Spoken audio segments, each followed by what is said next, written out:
Well, there's been a lot of policy resolutions and discussions that have been ongoing here at the Conservative Party convention. One of them just passed with near unanimous support, and the author of that motion is Richard Wakefield. He's from Lambton, Kent, Middlesex in Ontario.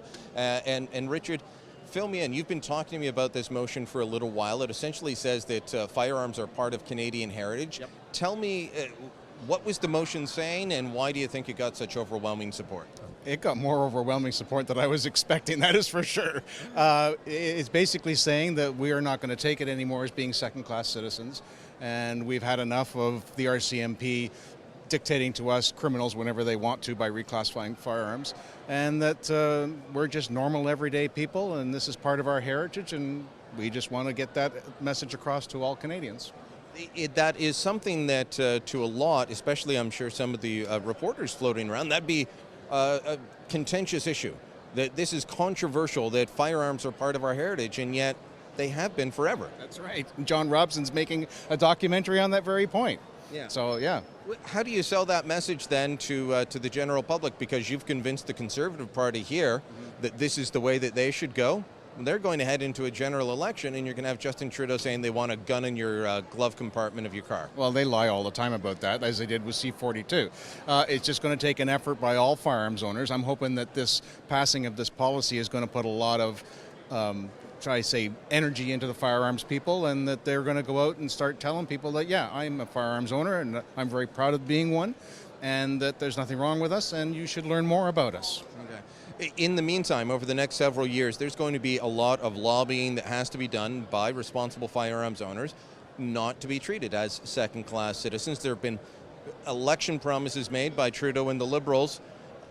I mean, Ezra and I were talking a little while ago. These are promises we hope they break. Normally you want a government, you don't want to be calling them promise breakers, but on repealing C-42, on joining the UN firearms marking system, the UN arms trade treaty, all these things, I really want them to just say, oops, our mistake, or ignore their promise. What about you? Oh, yeah, please.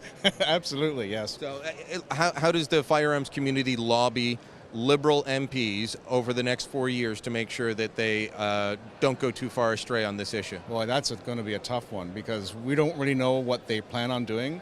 Not specifically. I mean, we have some ideas of what they may do.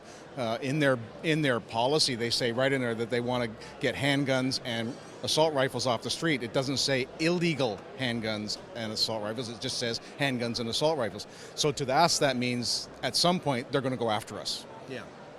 So that is the big worry for you, is that they won't distinguish between law-abiding, legitimate gun owners and criminals. Yes, absolutely. All right. Well, congratulations on your motion passing today, Richard, and all the best. Well, and I'd like to say there's a lot of people involved in making this happen. Tony Bernardo of the CSSA and a bunch of us here have all made this happen. This was a team effort, and it obviously paid off. All right. Thank you. Thank you. Thanks for watching. Click here to never miss a Rebel update. Want even more of the Rebel? Well, click here to become a premium member.